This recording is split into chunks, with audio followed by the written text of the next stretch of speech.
Mana muzikālā karjera sākās diezgan sen. Es nevarēšu precizēt, kā tieši, bet es atceros brīdi, ka vēl skolas laikā esmu dziedājis korī. Kaut kādā, tā kā sākuma skolā. Tād, kad visiem bija jādzied korī obligāti. Es gan atceros, ka toreiz es neko nejēdzu no mūzikas vispār, un man likās, ka es pat nemāku dziedāt. Un kaut kādā brīdī es pārstāju dziedāt un iet uz to kori. Pēc tam kaut kad man bija 15, es domāju, tad, kad balss jau nostabilizējās, es vispār biju teātra pulciņā. Un vienā mēģinājumā mēs taisījām kaut kādu ainiņu, kur vajadzēja kaut ko nodziedāt. Un tad kāds bija vienkārši piedāvājis man tā kā joka pēc pamēģināt. Un es biju nodziedājis kaut kādu dziesmas gabalu. Un es atceros, ka visi, kas bija toreiz mēģinājumā, visi tā teica, oho, Andrej, tu māki dziedāt? Tev tā kā ļoti labi sanāk. Es tāds, jā? Man likās, ka es nemāku. Viņi to, nē, viss bija pat ļoti forši, vai tev tur vajag tā kā to visu attīstīt. Un tad es arī atsāku atkal dziedāt korī. Es atnācu pie savas mūzikas skolotājas, mēs tur sākām individuāli kaut ko mēģināt dziedāt. Izrādījās, ka man ir diezgan laba dzirde, jo no mūzikas teorijas man nebija vispār nekāda. Nekāda priekšstata. Tā kā es nezināju, ko es daru, es tikai klausījos pēc dzirdes, mēģināju atkārtot, un jā, diezgan labi tā kā arī sanāca. Pēc tam visādos mēģinājumos kaut ko sasniedzām. Pēc, protams, gadiem piedalījāmies konkursos, kaut kādos koncertos uzstājos un tā. Un tā tas viss arī aizsākās, jā.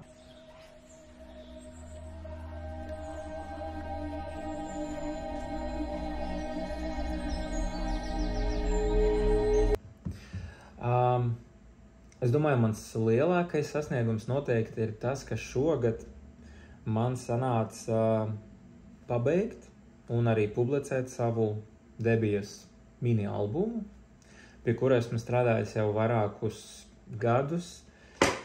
Es sāku ar to nodarboties vēl mūzikas vidusskolā, tad, kad man bija pieejama studija un visādi mūziķi man apkārt, un man bija diezgan daudz ideju, kuras es beigās īstenoju dziesmās, kuras es pats tā kā uzrakstīju. Pašam arī sanāca visu gan ierakstīt, apstrādāt, protams, arī nodziedāt. Un kopumā man ļoti patika tas, ko es esmu beigās izdarījis, un esmu saņēmis diezgan foršu feedbacku. Tā kā es domāju, ka noteikti ir tas.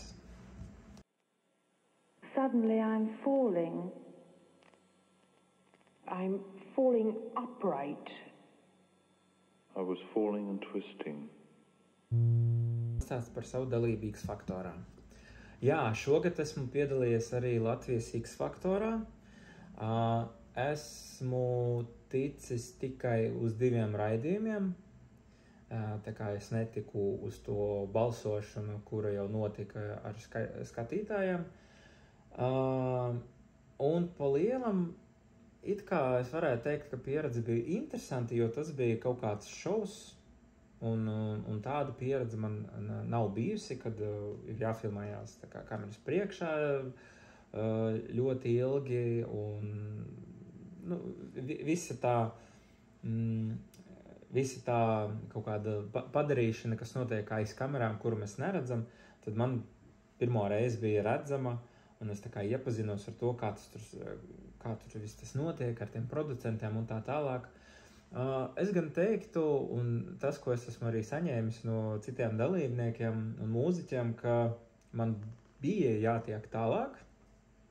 Vienkārši es netiku, tāpēc, ka es sevi nepareizi pasniedzu tajā šovā, ka es atnācu pārāk tāds pārliecināts par sevi, un ka nebija kaut kāds tas efekts, tā kā, vai viņš tiks vai netiks tālāk, kā viņam tur būs, un viņi speciāli izdarīja tā, lai es netieku tieši, lai ir izveidots tas šova elements un kaut kāds pārsteigums visiem, tā kā viņš labi nodziedē, bet viņš netika, tā kā, ka tā žūrija ir tik skarba un tā tālāk. Nu, bet to jau producenti paši lem, ko viņi grib darīt un ko nē. I'm falling upright.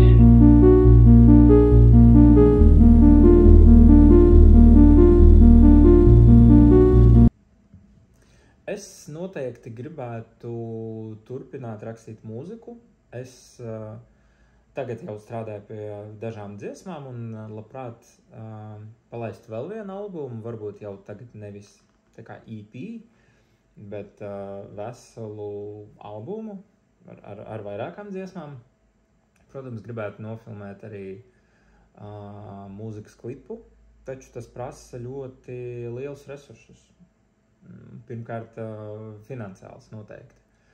Un atbildot uz jautājumu, vai Latvijā mūziķiem ir nākotne, es teiktu, ka jā. Principā meitene, kas uzvarēja šogad X-faktorā, Emīlija, ar kuru es esmu arī pazīstams, viņa ir ļoti foršs cilvēciņš. Un viņa vispār, es teiktu tā, sāka savu karjeru caur TikToku. Tā es esmu viņu iepazinis un redzējis, kā viņa tur dzied, un šogad piedaloties X-faktorā, viņai tagad ir platforma vesela un arī kaut kāda nākotne, un viņa var attīstīt sevi un piedalīties mūzikā un tā tālāk. Taču, jā, salīdzinot ar citām valstīm, noteikti mums nav viss tik attīstīts, un mēs neatbalstam tik daudz tos jaunos mūziķus, dziedātājus un tā tālāk. Kaut kā mums ir par maz platformu un kaut kā iespēju sevi realizēt.